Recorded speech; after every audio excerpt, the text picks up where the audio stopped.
Toda buena lectura empieza con una página en blanco. Página Cero, un podcast con recomendaciones de lectura, Entrevistas, novedades y mucha pasión por los libros. ¿Te animás a pasar la página?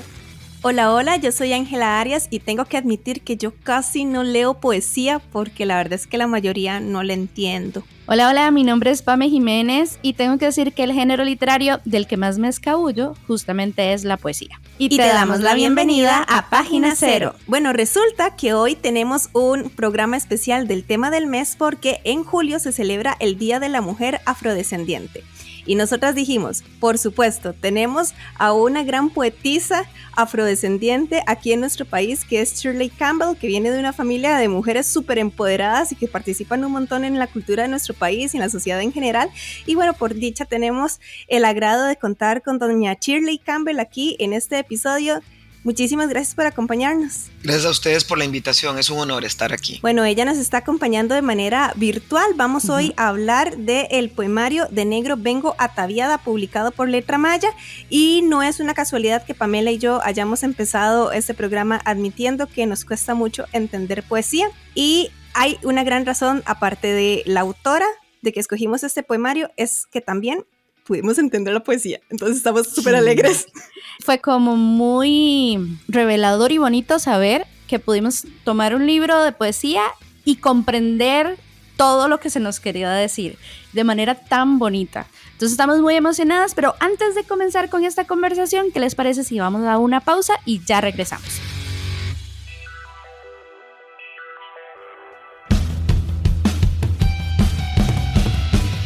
Nuevo mes, nuevo tema de interés. Muchísimas gracias por acompañarnos aquí en Página Cero, este programa que estamos dedicando al tema del mes de julio, que es el Día de la Mujer Afrodescendiente. Nos acompaña la poetisa costarricense Shirley Campbell. Campbell Barr, siempre se me olvida su segundo apellido, disculpe por favor, y súper importante también reconocerlo, ¿verdad? Ella es antropóloga graduada de la Universidad de Costa Rica, tomó cursos de posgrado en feminismo africano en la Universidad de Zimbabue en Harare y tiene una maestría en cooperación internacional para el desarrollo. O sea, un gran currículum, estamos un poquito intimidadas. Muchísimas gracias de verdad por estar aquí con nosotras. Ella escribe crónica, ensayos, artículos periodísticos, es profesora y principalmente poeta. Y como ya les estábamos contando, bueno, pues venimos a conversar con ella de este poemario De Negro Vengo Ataviada. Entonces, empecemos por el principio. Esta idea, ¿verdad?, que ya habíamos retomado, de que a Pamela y a mí nos intimida muchísimo en la poesía en general, porque solemos encontrarnos con poesía que no entendemos. Yo no sé si es que tengo como alguna dificultad o falta de sensibilidad, ¿verdad?, lírica. O simplemente nos vemos un poco como impresionadas por el género, ¿verdad? Y no nos hemos tomado como el tiempo. Yo más bien a veces siento como que la poesía, o al menos creo que he tenido la mala suerte que la poesía en general que me he encontrado, para mí me resulta como muy arrogante, tiene como palabras muy grandilocuentes, imágenes muy abstractas, no lo entiendo, pero con De Negro Vengo Ataviada más bien nos encontramos una poesía que utiliza un lenguaje que no es en apariencia ni rebuscado ni arrogante y que transmite imágenes muy bonitas, muy tiernas, al mismo tiempo muy desgarradoras, y estos sentimientos como que traspasan el papel. Entonces queríamos comenzar esta entrevista preguntándole si desde su perspectiva como poetisa, ¿por qué cree que algunas obras líricas parecen más bien una muralla para los y las lectoras, mientras que otras como la suya son de más sencillo acceso y disfrute? Bueno, muchas gracias por haberme invitado. Me encanta la posibilidad de hablar de poesía y la verdad es que han iniciado con una pregunta maravillosa. Maravillosa porque es siempre lo que yo digo. Para mí la poesía, yo quiero conversar con la gente, yo quiero que la gente se identifique con lo que yo escribo. Y siempre lo digo en los espacios que me toca cuando hago talleres o cuando participo en eventos, yo siempre digo que nosotras, ustedes también, yo también, en general, crecimos no para gustar de la poesía, más bien al revés. Desde nuestra primaria, algunos poemas infantiles que nos tocó leer, pues sí, porque eran infantiles y que el árbol y que el pajarito y que, en fin, pero crecimos muy rodeadas o muy llenas de una poesía que era inaccesible para nosotras. Bueno, ya no solamente eso, sino que además nos tocó analizar toda esa poesía y contar sílabas y contar versos y colocarla de aquí a allá, encontrar mucha de esa poesía es una poesía completamente ajena a nuestras realidades, la verdad. Yo creo, bueno, primero las invito a que busquen más poesía más moderna, porque eso ha cambiado mucho, la verdad, ha cambiado mucho. Yo siempre le digo también a las personas con las que trabajo, no vamos a ir al diccionario para buscar palabras para escribir. Por supuesto que la poesía también es un ejercicio de educación. Yo tampoco creo que tenemos que encontrar que todas las palabras tienen que ser palabras que agarramos de cualquier parte. O sea, no está mal también colocar palabras que el lector tenga que hacer un esfuerzo para entenderlas. Como siempre digo, también como educadora, a los estudiantes siempre les decía, usted no tiene que entender todo el poema. Hay que ubicarse en el contexto y entonces tal vez sí, puede ser que no entiende algunas palabras, pero si entiende el contexto es suficiente porque el poema tiene que decir algo, tiene que mover algo. Tenemos que ser tocadas por la poesía. Entonces, yo creo que tienen razón. Mucha gente dice, y eso me gusta que me lo diga la gente a mí, que me gusta que la gente me diga, a mí nunca me gustó mucho la poesía. Hace poquito me dijeron, alguien me dijo eso. Ahora me gusta. Después de escucharla a usted leer poesía, me gusta porque entendí todo, porque me sentí interpelada por lo que usted estaba diciendo. Así que crecimos además mucho con poesía española, que no tiene nada que ver con nosotros un poco, que son un poco imposiciones, no solamente imposiciones líricas, por supuesto, sino totalmente ajenas a nuestras realidades. Entonces, también eso crea una barrera. Y la poesía en particular, no estoy hablando de otros géneros, como la prosa, como la narrativa, la poesía en particular, desde mi punto de vista, es como un dardo, digamos. Tiene que mover algo.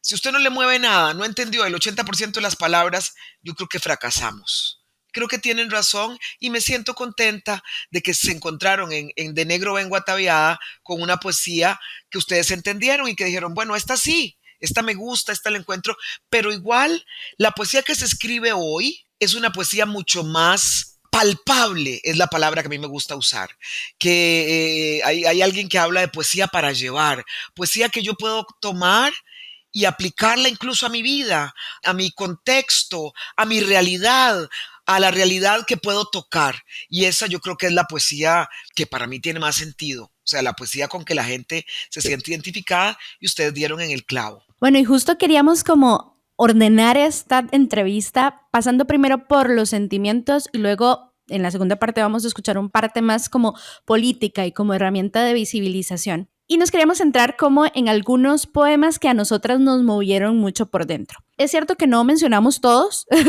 si no se nos hacía larguísima la entrevista, pero bueno, en mi caso personal, mis preferidos fueron Elección y La Mesa de mi Madre. Va a sonar rarísimo lo que voy a decir, pero leerlo me hizo tener ganas de ser mujer, que a veces socialmente se nos quitan las ganas de ser mujeres, ¿verdad? Ambos me proyectaban muchísima feminidad, venían como de un lugar muy poderoso, desde elegir y disfrutar la feminidad y apreciar las maravillas que somos nosotras las mujeres y las mujeres que nos acompañan, de cómo no tenemos que ser competencia, ni tenemos que vernos como rivales, sino como personas, seres humanos valiosas con sus fortalezas, ¿verdad? Y que juntas podemos hacer muchísimo más. Entonces, en un mundo donde hemos ganado muchísimas batallas, de hecho hablábamos con doña Catalina Murillo hace poco y ella decía que estamos en el mejor momento para ser mujeres, todavía nos falta muchísimo que trabajar en cuanto a igualdad de género.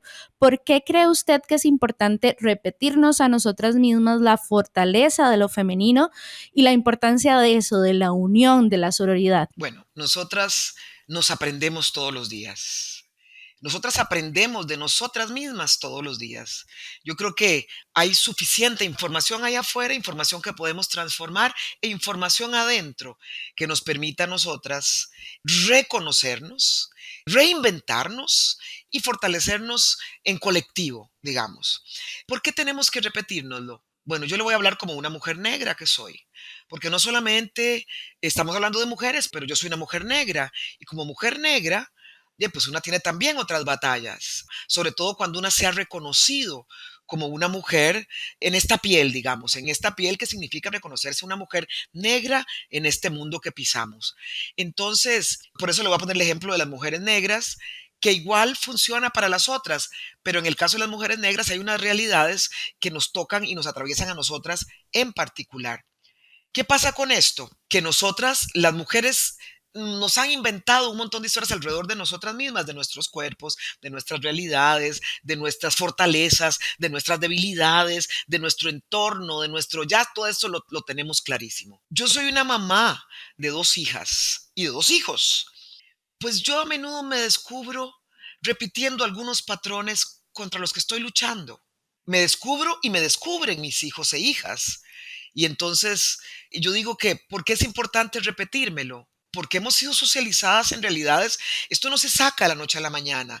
Las mujeres negras crecimos con la idea, ya esto está cambiando afortunadamente, que nuestro cuerpo no es tan valioso, que nuestro cabello, que nuestras características físicas, que podemos trabajar en esto.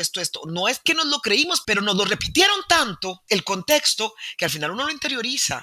Entonces, de la misma forma, para desaprenderlo, tenemos que repetírnoslo todos los días y a todas horas, todos los días cuando vamos a salir de la casa, no sé, todos los días en la poesía, todos los días en las canciones, todos los días en las películas que vemos, todos los días en los trabajos que hacemos, porque no es así de fácil que esas cosas se desaprenden. Y por eso es que yo opté de alguna forma, a través del trabajo que yo hago, que es la poesía, repetirlo. Yo he repetido en muchos de mis poemas acerca de la importancia de nuestra historia negra, porque nunca me enseñaron esa historia a mí. Nunca. Yo crecí huérfana de historia.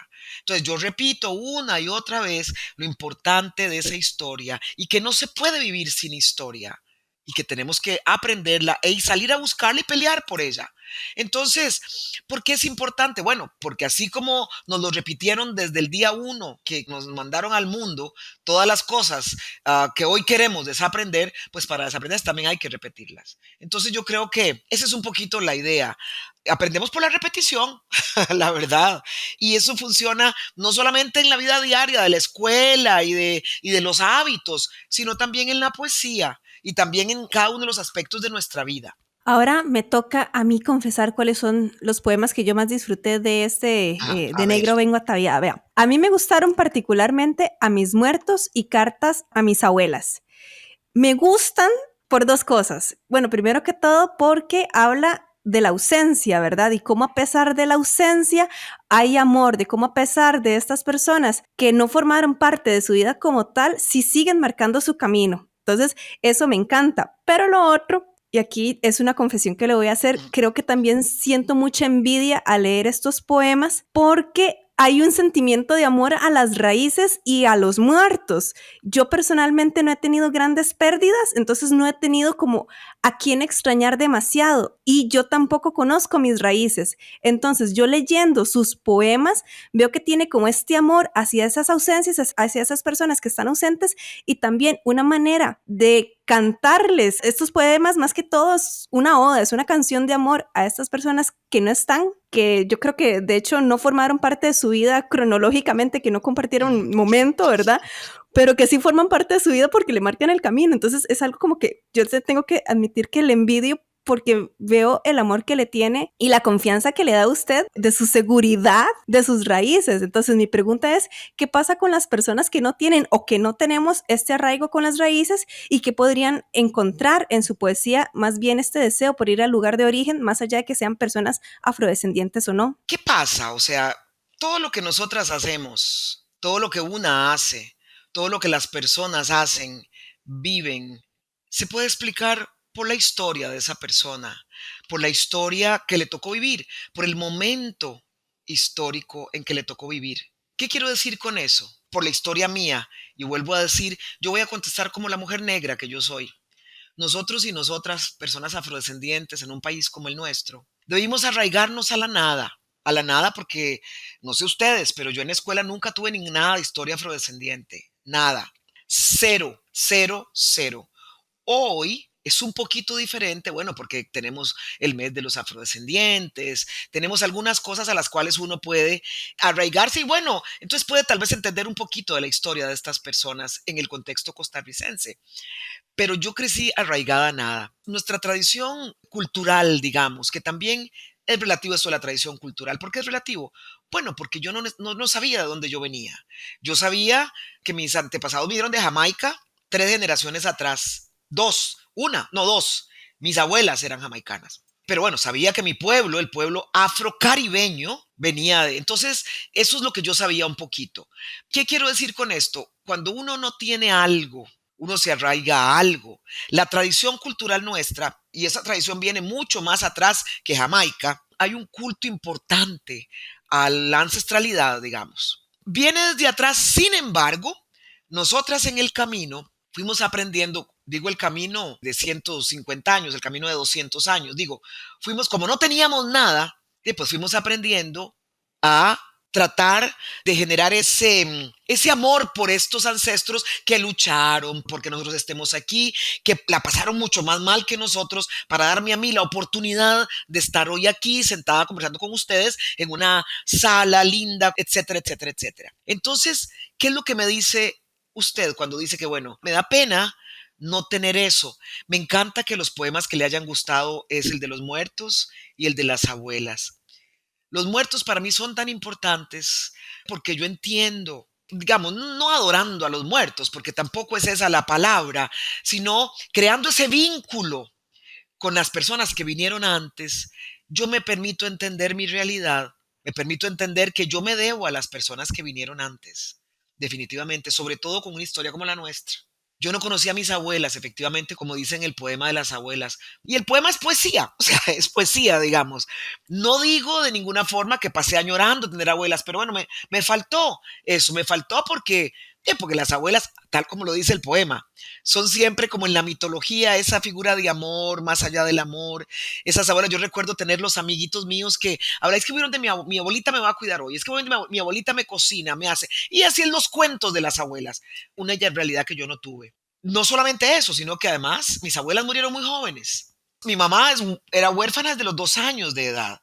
Entonces, cuando uno se pone a pensar y tratar de entender las realidades a partir de mi propia realidad, entonces uno empieza a cuestionarse y a pensar lo duro que ha de haber sido para estas personas, la verdad. Ser mujeres negras en una sociedad que en su momento sencillamente excluía y ya. Ellas mamás, etcétera, etcétera, etcétera, etcétera. Bueno, eso es, usted sabe, ¿para qué me sirve a mí volver la mirada hacia atrás? Pues para fortalecerme yo, o sea, para poner mis pies bien firmes sobre la tierra, para saber de dónde vengo, para entender que el papá que tengo yo tuvo una mamá que le costó la vida, esos 7 hijos, y que bueno, que por eso es que yo puedo hacer lo que yo, a mis hijos se los digo todos los días, y ya no estoy hablando de poesía, a mis hijos se los digo todos los días que tuvieron una vida mucho más fácil que la mía, que están teniendo, que la mía fue mucho más fácil que la de mi papá y mi mamá. Esto no es cualquier cosa. O sea, uno tiene que entender, mi hijo se acaba de graduar de la universidad, mi tercer hijo se acaba de graduar de la universidad, y entonces una de las cosas que me decía, para mí graduaciones no son tan importantes. Le digo yo, pues para mí sí, la graduación es muy importante cuando uno se pone a pensar de dónde viene. Mis abuelas no fueron a la escuela, pero ellas trabajaron y trabajaron y trabajaron y trabajaron, y es por ellas también que nosotras hoy estamos donde estamos, y es por ellas también que mis hijos pudieron ir a la universidad. Entonces, es el reconocimiento de la historia. El reconocimiento de la historia. Todo es, por supuesto, que es poesía, pero en esos poemas, lo que yo quiero hablar, lo que yo quiero es reconocer mi historia, saber de dónde vengo. Mis muertos me despiertan en las noches. ¿Qué significa eso? Bueno, están ahí dando fuerza, como yo digo en el poema también, porque yo entiendo dónde yo vengo. Qué bonito. A mí también me resonó mucho eso porque hace poco murió mi papá, entonces, ¿verdad? Es el sentirlos ahí apoyándola a uno y hasta descubriéndose, ¿verdad? Es muy fuerte, es muy fuerte. Pero bueno, ya conversamos nosotras sobre esos poemas que nos movieron el corazoncito. Queríamos preguntarle a usted, Sabemos que, como usted nos decía, estos poemas y los poemas, cualquier obra en realidad artística, responde a un periodo específico, a un contexto. Queríamos saber entonces, para usted, ¿cuáles fueron esos poemas que le resonaron en la Shirley que usted era en ese momento y la Shirley de ahora? ¿Han cambiado o no? ¿Qué elementos fueron tal vez, verdad? Porque una cosa que tiene también el arte es que nos rompe mucho a nosotros, ¿verdad? Como autores o autoras del arte siempre, ¿verdad? Hasta sanamos incluso heridas a través de las letras o la poesía, el arte o no sé, la danza, etcétera. Entonces queríamos conocer su transitar con este libro, pues. Bueno, usted dijo una cosa sabia. Yo empecé a escribir hace muchos, muchos años.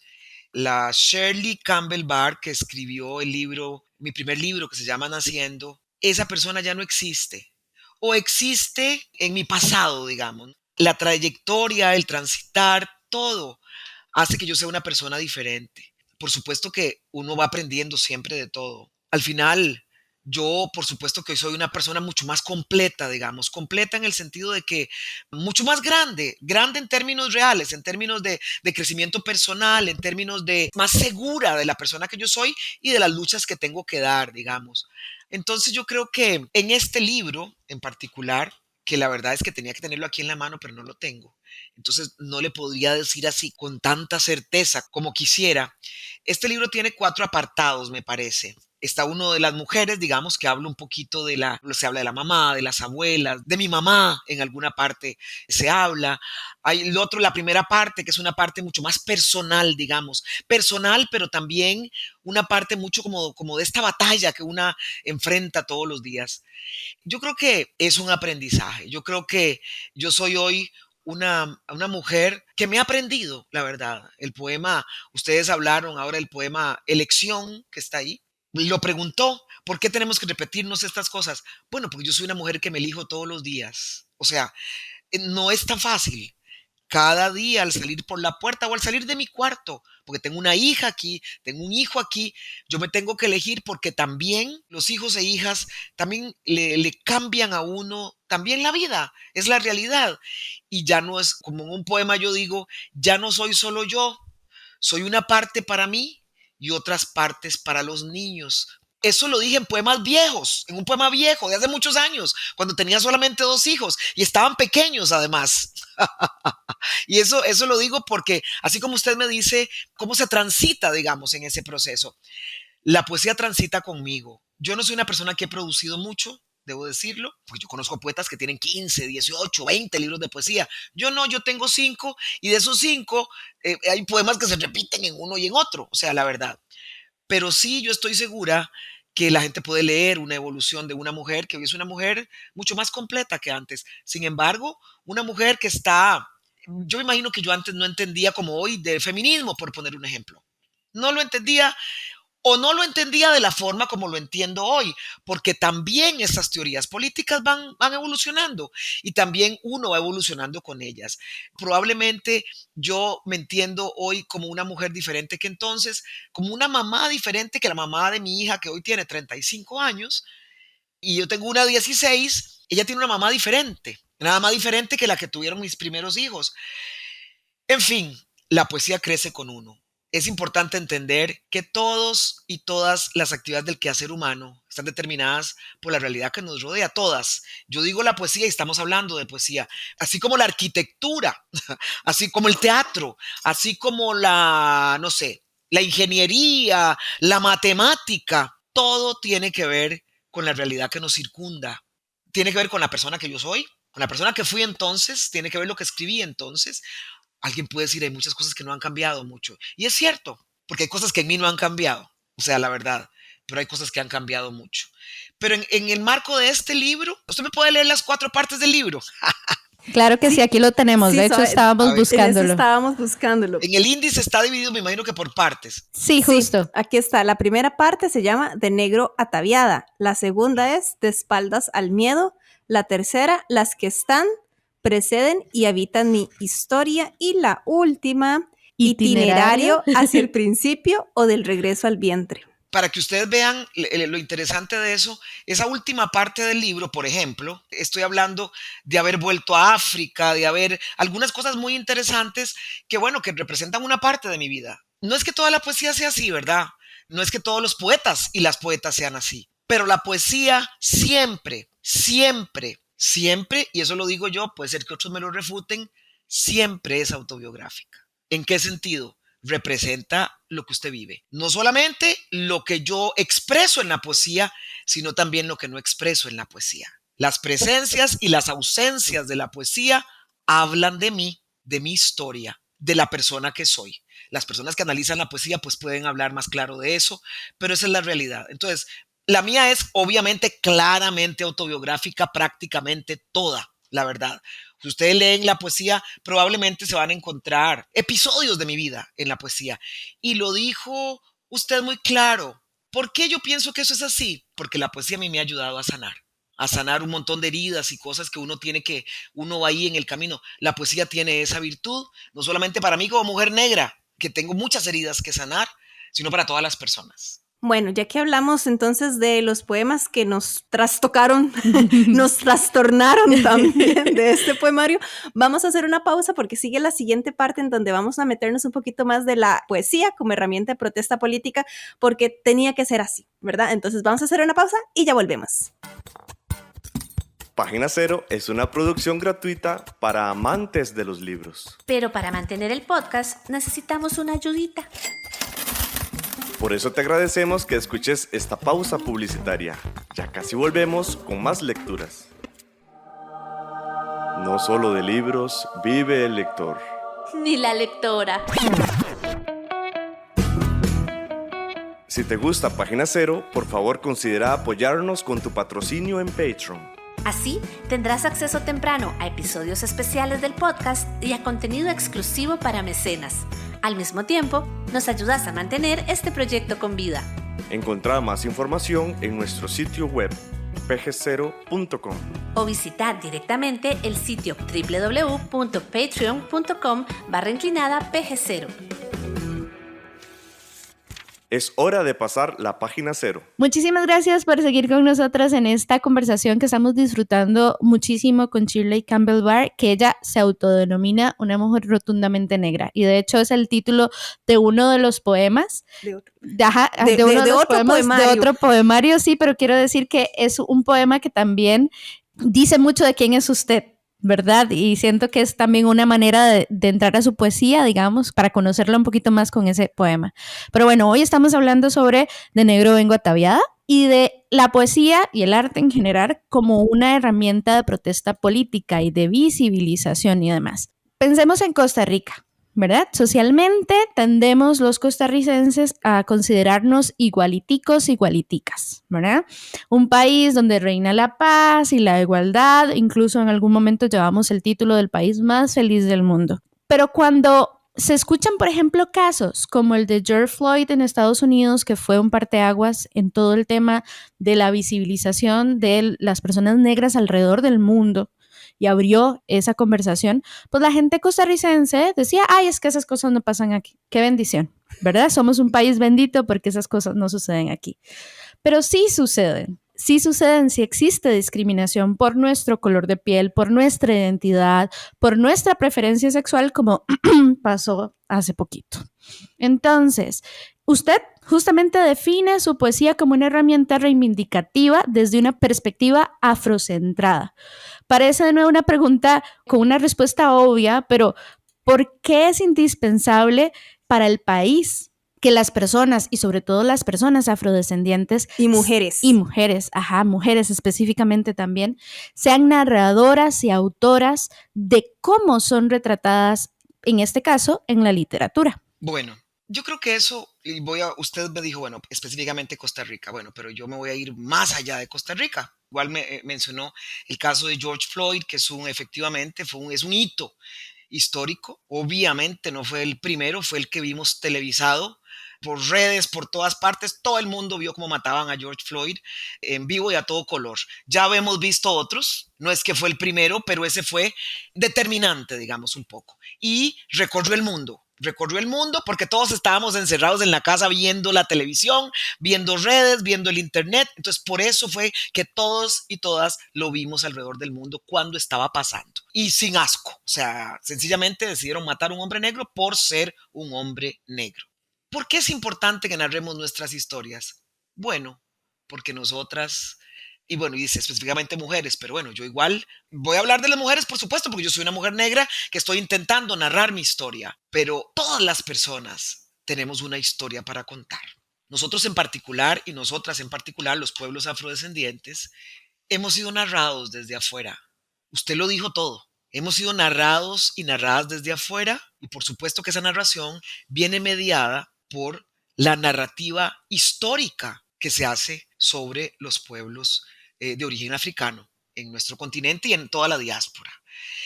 ¿Qué pasa con eso? Que cuando nos narran, no cuentan la historia como es. O sea, en Costa Rica somos igualiticos, igualiticas todas. Y seguramente ustedes se acuerdan de hace 7 años, no sé la edad que ustedes tengan, pero creo que probablemente tienen más o menos 7 años, tal vez más, creo que 10 años tal vez, cuando fue la famosa historia de Cocorí. Cuando Cocorí fue la famosa historia, así haciendo un cuento largo corto, bueno, estaba el musical de Cocorí y por segunda vez en la historia de este país, un grupo de personas afrodescendientes dijo, no vamos a permitir que a nuestra costa y a que nuestros hijos e hijas sigan siendo ridiculizados, discriminados, todas las demás apelativos con este librito que se llama Cocorí. Nosotras y nosotros tuvimos a un país en contra con Cocorí, a un país en contra, gracias a las redes sociales también, que tuvieron un papel determinante. Mi hermana era diputada en ese momento. Mi hermana llegó a recibir amenazas de muerte. Y entre las cosas que le decían era, devuélvase para África si no le gusta este país. Este libro es el Principito de América. Esto para decir que si bien somos igualiticos, digamos, en el sentido figurado, como nos han narrado, digamos, y como nos han hecho creer, y como nosotros no lo hemos creído, la verdad.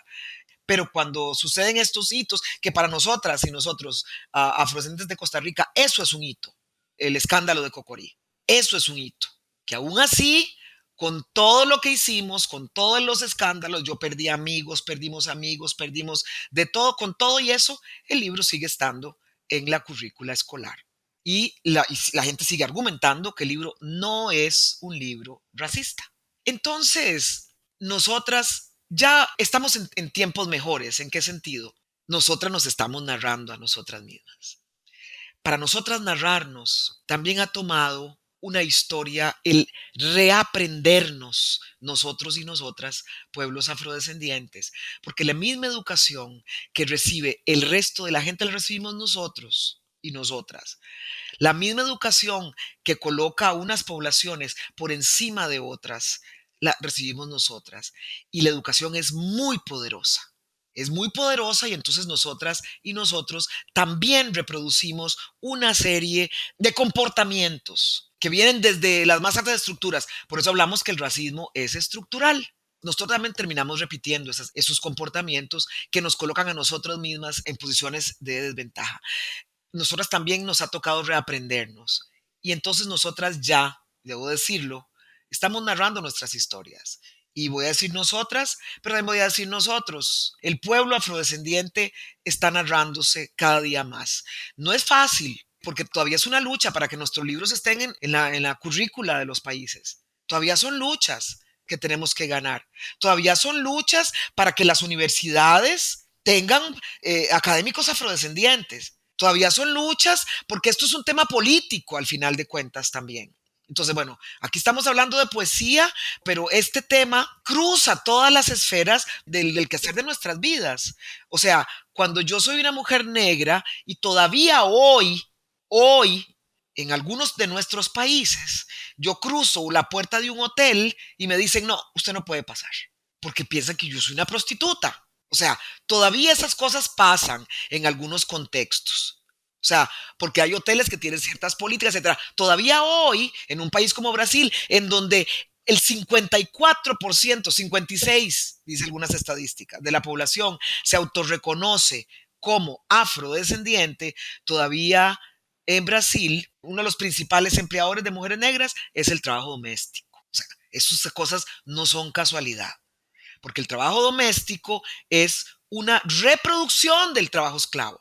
Entonces, claro, las condiciones se están haciendo cosas y no voy a decir que no, ha avanzado muchísimo. En un país como Brasil definitivamente hay cosas que han avanzado, pero mañana, como pasa en un país como Brasil, por eso digo que es un tema político, acaba de volver un gobierno que estuvo anteriormente, pero de pronto acaba un gobierno, está pasando en Costa Rica, pasa en Costa Rica, nos pasa en este país. Acaba el gobierno y entonces el siguiente gobierno decide que esto no, esto no, esto no, esto no, y nos devolvemos 50 años. Entonces, esas cosas son importantes. Narrarnos, estamos hablando de literatura. Todavía somos pocas las personas afrodescendientes, si lo ponemos en números, todavía somos pocas las personas afrodescendientes que estamos publicando trabajos. Yo creo que hay muchísimas que estamos escribiendo, intentando publicar probablemente, pero todavía somos pocas. Costa Rica, si ustedes saben, somos 6 escritores afrodescendientes publicados y publicadas. 6. O sea, eso habla de una realidad. Hay países que está creciendo mucho más, por supuesto que si vamos a Brasil, Colombia, Panamá, etcétera. O sea, hay muchos que están, pero en Costa Rica somos 6 escritores y escritoras afrodescendientes publicados. ¿Qué es la característica de esta literatura? Bueno, tal vez es el problema ese, que nosotros estamos hablando de los temas que nos duelen, estamos hablando de los temas que hay que cambiar, estamos hablando de nuestra realidad. Y es mentira que la realidad de los, como tanta gente dice, usted lo mencionó. No, es que esto no es aquí. No, eso, así, yo recuerdo muy bien eso que usted está mencionando, cuando la gente con el caso de George Floyd. No, la gente se pusieron muy enojadas aquí, muchos grupos y mucha gente muy enojados. ¿Cómo es posible? Por Dios, es Estados Unidos, qué cosa tan terrible. ¿Cómo van a hacer eso? Y no están viendo lo que está pasando en sus narices. Porque aquí no, aquí todos somos igualiticos. O sea, y yo debo reconocer que aquí hay unos temas en que somos diferentes a otros países. Yo no voy a decir, bueno, Costa Rica fue el primer país que tuvo una vicepresidenta afrodescendiente de la América continental. O sea, fuimos los primeros, ni siquiera Brasil, que tiene 56% de población, o sea, negra. Así que, y eso habla también de una realidad, pero eso no significa que no hay racismo y discriminación, y eso no significa eso. O sea, tenemos una ley de acciones afirmativas hoy que sencillamente se han hecho de la vista gorda y sencillamente no, para que la fotografía de nuestro Estado cambie. La fotografía de nuestro Estado, ya, y no estamos representados y representadas. Definitivamente que no estamos. Yo todavía estoy indignada con la anécdota del hotel que no la dejan pasar. Yo también. Yo sigo indignada con eso. Y antes de pasar a la siguiente pregunta, yo tengo que confesar, este debería llamarse como página confesiones, una cosa así. Tengo que confesar que en ese momento solo estoy pensando en 3 personas afrodescendientes que son escritoras en Costa Rica. Yo pensé en 2, usted, Queens Duncan y ahorita, porque la conocí justamente en junio, Karina Obando, se me olvidó Coral Marina Coral, una cosa así. Coral mamífera. Coral mamífera, exacto. Coral mamífera. Pero ya, antes de pasar a la siguiente pregunta, por favor ilumínenos y sálvenos de la ignorancia. ¿Quiénes son las otras 3 personas? Bueno, Queens Duncan, por supuesto, ya usted lo mencionó. Eulalia Bernard, que Eulalia es la precursora, digamos, un poco, bueno, junto con Queens, porque Queens no solamente es escritor, él además es investigador, fue académico. Eulalia era poeta, digamos, pero ya Eulalia no está con nosotros. Está Delia McDonald, que es de mi generación también, que tiene varios libros publicados. Su fuerte es la poesía también. Karina es reciente, su libro es bastante reciente. Y bueno, hay que también entender las historias. O sea, imagínense que yo no estaba contando a Karina cuando dije porque es muy reciente el librito de Karina. El libro de Karina no tiene un año de haber salido. Yo a Karina la conozco hace tiempos, pero no tiene un año de haber salido. Pero podemos decir libros publicados. Escritores, acabo de estar en el lanzamiento de un libro de Carmen Hutchinson, que es una investigadora académica, trabaja como profesora en varias universidades. Ella ha publicado 2 libros. Hay libros de otras áreas que no es literatura, digamos, porque Diana Senior también es otra académica universitaria que tiene otro libro sobre la historia afrodescendiente, pero está otro escritor que se llama Dolores Joseph, que es autor de un solo libro, él ya falleció hace años, el único libro que se escribió en creol afro-costarricense. El libro se llama 3 relatos del Caribe costarricense, pero está solo en creol. Entonces, Eulalia, cuando yo les decía Eulalia, Queens, Delia, yo, está Nzinga Maxwell, que también ya falleció, era una mujer joven, falleció hace como 2 años, y Karina Obando, que ahora publicó su libro. También tenemos a otra autora que se autorreconoce como afro, que es guanacasteca, que se llama, apellido Matarrita, que por cierto que es prima de Karina, una que publicó un libro muy bonito, porque bueno, porque ustedes saben también esto de ser afrodescendiente ha sido un proceso también, un proceso de autorreconocimiento también. En Costa Rica se negó toda esa historia, se invisibilizó la historia negra del Guanacaste, del resto del país. La gente, usted le pregunta a los negros de Costa Rica, todos están en limón y todos comen rice and beans y patty. O sea, esa es la mitología, la negación, la invisibilización de un país cuya identidad también está definida por la identidad afro, porque nosotros llegamos aquí de forma voluntaria en 1872, pero aquí hubo población esclavizada que fue traída a Costa Rica desde los 1600. O sea, así que eso es importante que la gente lo tenga claro. Entonces, si hubo población esclavizada que entró primero por el Pacífico de Costa Rica, por Guanacaste, obviamente toda esa zona está permeada de sangre negra. En Costa Rica nosotras sabemos, bueno, no en vano la Virgen de los Ángeles es la negrita, no en vano el instrumento nacional es la marimba, que es un instrumento africano, no en vano la bebida más famosa en Guanacaste, el vino de Coyol, y eso es una bebida africana. Y si nos ponemos a buscar, vamos a encontrar un montón de cosas. Guadalupe Urbina es una campeona de tratar de reivindicar también a esta herencia afro-guanacasteca, que está ahí, pero siempre nos dijeron que no existía. En Guanacaste solo había indígenas y hasta blancos. O sea, los negros estamos en todo el país, la comunidad afro está en todo el país. No puedo decir que somos comunidad, pero sí sabemos que la población negra entró primero a Costa Rica esclavizada y el resultado de eso es un país mestizado con población descendiente del continente africano. Y nosotros y nosotras que llegamos del Caribe a partir de 1872. Entonces, con eso le quiero decir que esos son los autores que yo puedo mencionar. Probablemente hay otros y otras, pero esos son, digamos, como los que la gente conoce. Y le puedo decir que somos los que estamos en la currícula, digamos. Está Delia, está Queens, por supuesto, hace muchos años, está Eulalia, estoy yo. Esos somos los 4 que estamos en este momento en la currícula escolar. Pero hay otros que mencioné, bueno, Nzinga Maxwell, Karina Obando, Milagros Matarrita, que es la compañera guanacasteca, que ella se reconoce. Les invito a que la vean, les invito a que la busquen. Tiene un poema hermosísimo que se llama Mi abuela no sabía que era negra. Es un poema bellísimo, que ella, bueno, tiene muchos poemas muy lindos, pero ese es muy lindo porque habla de eso. Mi abuela no sabía que era negra, o sea, la verdad. Muchas de nuestras abuelas no sabían que eran negras, solo que eran oscuras y se les discriminó por el color de la piel muchas veces.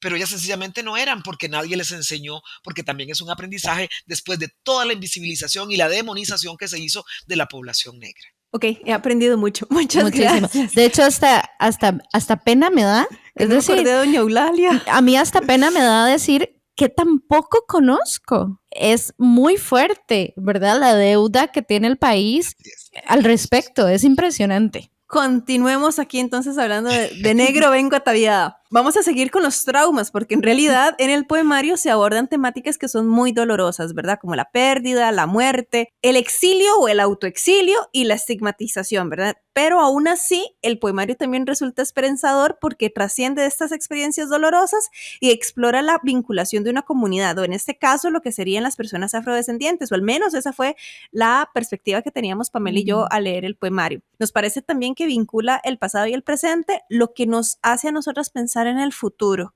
Es decir, se hablan de las luchas del ayer, se hablan de las luchas del hoy, y entonces esto nos da como esperanzas para las luchas del mañana, ¿verdad? Que aún quedan pendientes muchísimas, porque si no damos esas luchas, entonces resulta que se pueden perder los derechos que ya se han alcanzado porque la gente los empieza a dar como por sentados. Exacto. Piensa en el ejemplo que usted nos daba de su hijo, ¿verdad? Que si es que la graduación es cualquier cosa. No, eso viene de derechos que se han ido, ¿verdad? Ganando, defendiendo.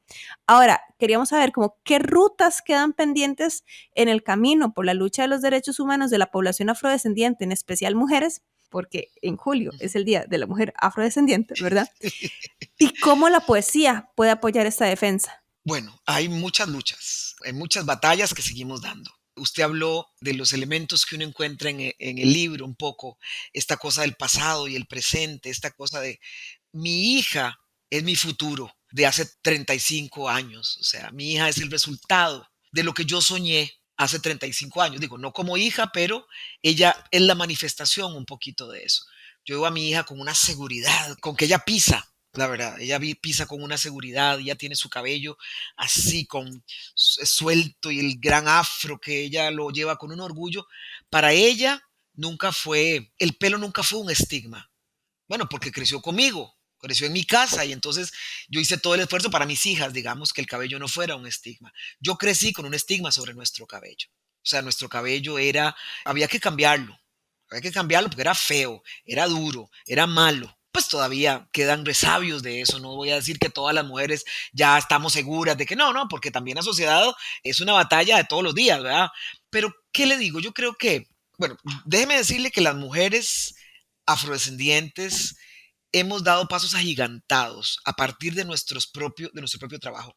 Hoy, el movimiento afrodescendiente de la región está liderado por mujeres. Son las mujeres las que sostienen hoy el movimiento. Son las mujeres las que están generando conocimiento desde la academia, por ejemplo. No estoy diciendo que no haya otras personas haciéndolo también, pero las mujeres están liderando muchos procesos. Bueno, como siempre, o sea, porque no es diferente que el resto de la sociedad. O sea, la verdad, nosotras como las mujeres negras, pues estoy hablando de las mujeres negras, pero eso lo digo de las mujeres en general. Igual, las mujeres en general hemos dado pasos agigantados, y entonces estamos liderando procesos, estamos ocupando espacios que antes no ocupábamos, ya sea por las leyes han cambiado y han obligado de alguna forma a que esos espacios se abran para mujeres. ¿Cuáles son las luchas pendientes? Sigue siendo para mí, en un país como el nuestro y en América Latina, hay varias luchas pendientes para las mujeres. Las mujeres seguimos estando en desventajas numéricas muy grandes en muchos aspectos. En algunas no.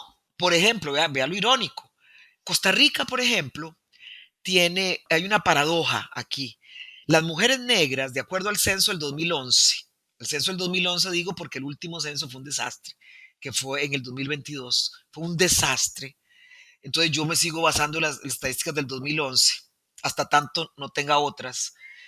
Las mujeres negras en Costa Rica son, en promedio, el grupo mejor preparado académicamente. ¿Cuál es la paradoja?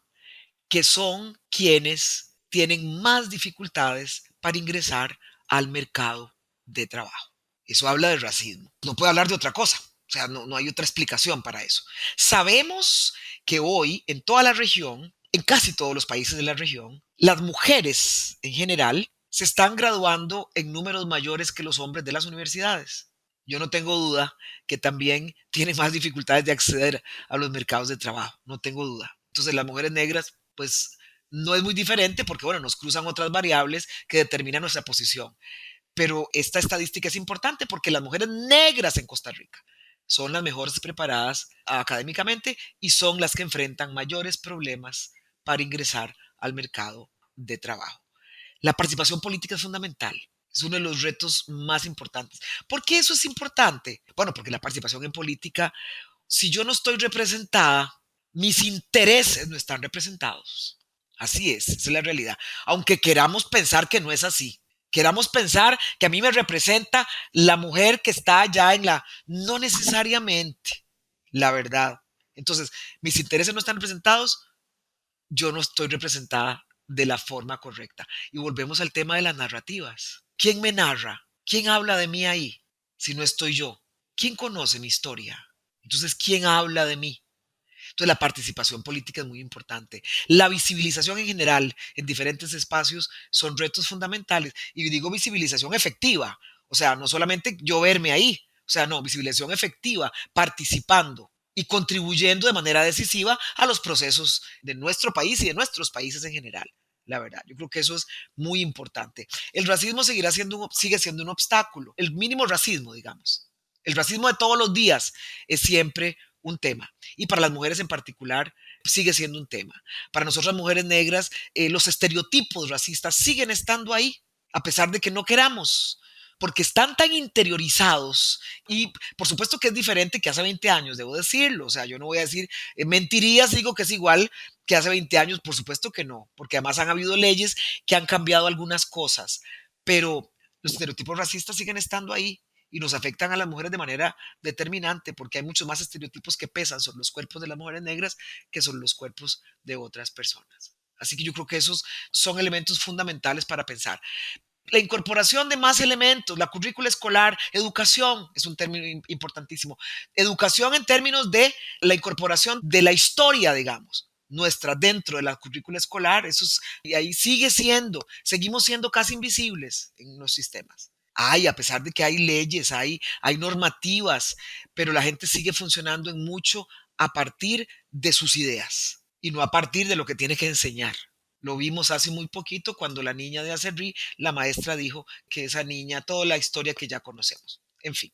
Y justo ya, porque lastimosamente ya se nos va el tiempo, quisiéramos quedarnos aquí hablando con usted toda la noche. Me está encantando el programa, yo soy la que lo edita, yo voy a ser tan feliz escuchándolo. Lo estamos disfrutando muchísimo, de verdad que sí. Pero bueno, ya para finalizar, y bueno, esperamos que las personas que lo estén escuchando lo disfruten también, igual que nosotras, queremos finalizar con esta parte tan importante. Vamos a ver, hemos hablado de lo importante de participar políticamente, de luchar por esa visibilización, pero quisiera como que reflexionemos ya en esta última parte de la entrevista en el arte como herramienta también para que viajemos al pasado, para ser conscientes de dónde venimos, de las luchas que ya fueron ganadas, de las luchas que tenemos que seguir fortaleciendo, ¿verdad? Para que las otras generaciones tengan un mejor futuro y sobre todo, creo que en este caso es lo más importante por la temática que estamos tomando hoy, de todo lo que hemos aprendido, que sea afrocentrada, que sean ustedes mismos y mismas las que nos cuenten su historia, porque nos las contaron otros, así como también nuestra historia como mujeres, como colectivo nos las contaron los hombres, ¿verdad? Entonces quería como reflexionar sobre el arte y la poesía como esa herramienta para seguirnos contándonos y reconociéndonos. Pues el arte siempre ha sido un instrumento político. Siempre, no es nuevo. Aunque lo neguemos, como yo les decía a ustedes, y vuelvo a la misma cantaleta que yo tengo siempre, yo no me puedo escapar de la persona que yo soy. No puedo salirme. Esta soy.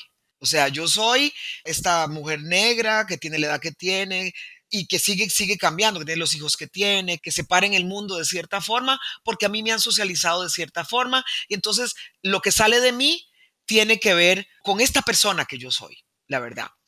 Pues yo en particular, pues no todo el mundo tiene que verlo de esta forma, yo en particular, pues es una decisión política también. Si bien yo escribo de todo, pues yo escribo de todo, yo también escribo de amor, de pronto, no lo ando publicando siempre, pero también escribo de amor, de pronto uno tiene alguna emoción que le traspasa el alma y entonces uno escribe ahí alguna cosa. Pero bueno, a mí me ha traspasado el alma la educación de mis hijas y mis hijos. O sea, la educación en un mundo racista, por ejemplo. Entonces ahí yo escribo. Pero yo escribo para la gente. Además, yo escribo, pues al principio uno siempre escribe para una misma, nada más. Normalmente es así, uno empieza escribiendo porque quiero sacar algo que tengo dentro.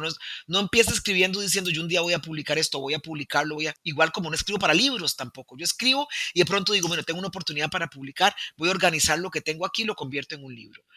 Pero la poesía es un arma cargada de futuro, como dijo un gran poeta por ahí. Es una pena porque no me repitan en esto porque no sé el nombre del poeta que lo dijo. Pero es un arma cargada de futuro. No es mío eso, no, por favor. La poesía, y vuelvo a lo que usted decía al principio de la sesión. Qué bonito poder entender la poesía. Qué bonito poder entender lo que la gente le dice a uno, porque la poesía es una conversación, o eso debería de ser, y debería interpelar a la gente. Debería mover algo en ustedes y hacer que ustedes también quieran, a partir de lo que les mueve, mover algo a su alrededor. Yo creo que eso es importante. Y es una decisión política. Yo siempre escribo porque la poesía me ha ayudado a sanar.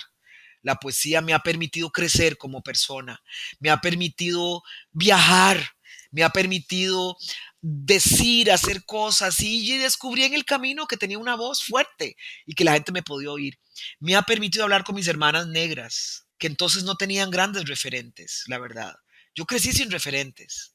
Yo crecí sin referentes de mujeres negras, la verdad. Sabía, porque en aquel tiempo tampoco existía el internet. O sea, entonces yo no podía volver la mirada a Estados Unidos, digamos, o de pronto las cantantes eran las que uno oía o veía, pero así grandes pensadoras o poetas, digamos, negras, de pronto ya en la adolescencia empecé a conocer una que otra, pero crecemos sin referentes. Bueno, porque también se nos negó esa historia. Se nos negó saber de esa historia. Entonces, yo creo en la poesía, yo creo en el arte como un instrumento de transformación. Y yo creo que lo vamos logrando. Y en la medida que la gente entienda lo que uno quiere decir y que le resuene bonito, porque no es solamente escribir panfletos políticos, no se trata de eso. No se trata de escribir cosas políticas por escribirlas. Se trata de querer cambiar el mundo a partir de mi instrumento, de lo que yo hago. Y yo hago poesía. Yo creo que hago una buena poesía. Y en esa poesía, ahí mando los mensajes que yo quiero mandar y viera que funciona. Y usted mencionó Rotundamente Negra. Rotundamente Negra como manifiesto político. Y no lo escribí así. Lo escribí para mí en un momento seguramente de ira, de enojo y de amor por mí misma. Es una canción de amor para mí misma en un momento en que ya estoy harta. Ya no quiero estarme explicando, no quiero decir quién soy. Pasé mi vida diciendo quién soy, explicando mis caderas, mi idioma, mi color, mi nariz, mi historia, explicando a mi mamá, a mi papá, a todo el mundo detrás mío. Ya me cansé, yo soy Rotundamente Negra y se acabó. Y ese poema se convirtió en un instrumento de amor para otras mujeres negras. Para ellas decir, yo también soy. Y entonces ahí es donde aparecen referentes. Y entonces yo quiero que otras chiquitas puedan decir, yo puedo ser poeta también. Y yo puedo ser poeta y puedo decir lo que me da la gana. Y en la medida que lo vamos haciendo, el mundo se va transformando a nuestro alrededor. Así que yo creo que eso es importante. Y con personas que no son afrodescendientes igual. Yo creo que en la medida en que una mande un mensaje a la gente, lo primero que quiero es que a la gente le guste el mensaje, que sea estéticamente agradable y además tiene un mensaje poderoso que nos va a permitir a todas las personas utilizar ese poema para trabajar en el cambio de nuestro entorno. Por eso la poesía para eso sirve y yo lo tengo muy claro y quiero que sirva para eso. Quiero hablarle a las mujeres negras a los ojos, quiero hablarle a la gente, decirle, mira, esta soy yo y yo cuento mi historia. Nadie más tiene que contar mi historia. Con su permiso, vieras que nos gustaría muchísimo poner ese poema Rotundamente Negra después de esta pausa, si usted nos lo deja. Sabemos que está en internet porque yo lo he escuchado muchas veces. Sí. Entonces, con su permiso lo vamos a poner. Excelente. Escuchás Página Cero.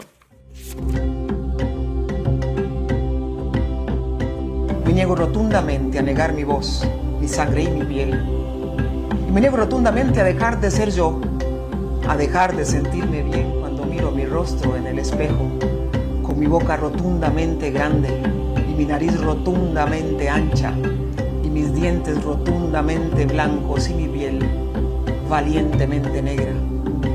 Y me niego categóricamente a dejar de hablar mi lengua, mi acento y mi historia. Y me niego absolutamente a ser parte de los que se callan, de los que temen, de los que lloran. ¿Por qué me acepto?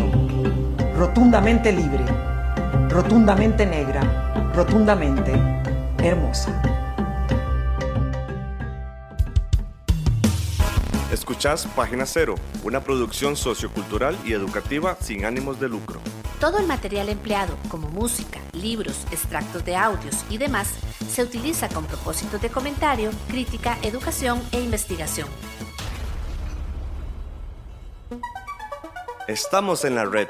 Búscanos en Facebook, Twitter, Instagram y YouTube. En estas redes sociales nos encontrás como PG0. ¿Qué conversación más poderosa? De verdad, es una excelente manera de empezar la semana, porque para los que nos están escuchando, estamos grabando esto un lunes. Doña Shirley, agradecidas de corazón por el espacio, por enseñarnos tanto, por querer conversar con nosotras, ¿verdad? Y por inspirarnos tanto también, porque a mí me llena mucho el corazón siempre descubrir mujeres ticas que estamos aquí, ¿verdad? Si no nos visibilizamos primero aquí, ¿en dónde? ¿verdad? Entonces, de verdad, le agradecemos muchísimo, muchísimo por el espacio y queremos nada más para finalizar que nos cuente dónde las personas pueden encontrar más de sus libros, más de lo que usted hace, porque hace muchísimas cosas, ¿verdad? En redes sociales, además, usted es muy activa, en especial en Sí. Instagram. Yo he visto que usted tiene como esas transmisiones donde usted habla como de cuentos, de lecturas y demás, entonces para que las personas la vayan y la encuentren. Bueno, sí, pues muchas gracias a ustedes por invitarme. Yo me siento contenta de estar y de participar y de que la gente, ampliar el horizonte a la gente, porque muchas cosas la gente no las sabe. Pero bueno, yo infelizmente digo, mis ediciones han sido pequeñas de mis libros, pero bueno, ahorita pueden encontrar este libro en la librería universitaria. Básicamente estaba en la internacional, pero me cuentan que se acabó. Vamos a volver a poner Rotundamente Negra a disposición porque también se acabó la edición. Y bueno, síganme en las redes. Yo efectivamente tengo una página en Instagram, Rotundamente Negra, me pueden buscar por Rotundamente Negra, y también en Facebook. Yo tengo una hora del cuento los martes a las 8 de la noche, hora de Costa Rica, en que comparto lecturas, cuentos de diferentes autores. Yo trato de tener autores que no se conocen, autores indígenas, autores, mujeres negras, de otros países, para que la gente empiece a buscar otras cosas diferentes y escuche otras historias. Y además comentamos libros y bueno, eso lo tengo en Instagram y en Facebook. Y bueno, busquen, el internet está lleno de poesía y yo les invito además a buscar otra literatura negra.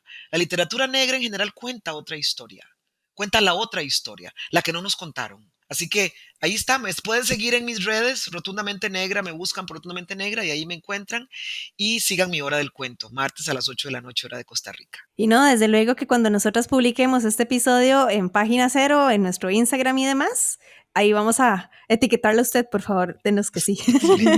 Y no, ya también para finalizar, contarles a las personas que nos están escuchando cuáles son nuestras redes sociales. Estamos en Facebook, estamos en Instagram y tenemos también un YouTube. En el caso de YouTube y Facebook estamos como PG0, en Instagram estamos como PG0CR y nos encuentran en las principales plataformas de streaming de podcast como Spotify, Apple Podcast y creo que sí, por supuesto. Patreon es muy importante. Sí, si quieren apoyarnos con esta iniciativa, estamos en Patreon como Página Cero. PG0. PG0, ajá, sí, perdón. Así que les agradecemos muchísimo. Sí, y nada más, Pamela se jaló una torta y dio un spoiler del próximo episodio. Sí. Si pusieron atención, ella ya les adelantó. Que pongan en los mensajes cuál es el spoiler, a ver si lo encuentran. No, yo iba a dar el spoiler la próxima semana. Sí, bueno, lo voy a dar. La próxima semana conversamos con Catalina Murillo sobre su novela más reciente, que es Una mujer insignificante. Entonces, para que lo vayan a escuchar. De nuevo, doña Shirley, muchísimas gracias por habernos acompañado. Verdaderamente ha sido un honor conversar con usted. Gracias a ustedes. Muchas gracias. Y como siempre, que tengan una feliz lectura. Hasta luego. Para escuchar más episodios de Página Cero, visita nuestro sitio web pg0.com. Ahí también encontrarás más recomendaciones literarias para que pases la página en blanco.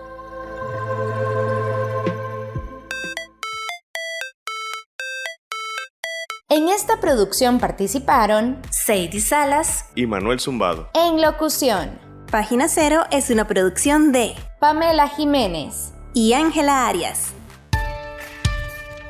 Página Cero es una producción sociocultural y educativa sin ánimos de lucro. Para más recomendaciones literarias, visita nuestro sitio web pg0.com. Para cualquier consulta o sugerencia, escribinos al correo electrónico pg0@gmail.com. Y si te gusta este podcast, por favor considera apoyarnos con tu mecenazgo en www.patreon.com/PG0 y recibí adelantos y contenido exclusivo. Ahora sí, pasa la página en blanco e inicia la lectura. ¡Felices letras!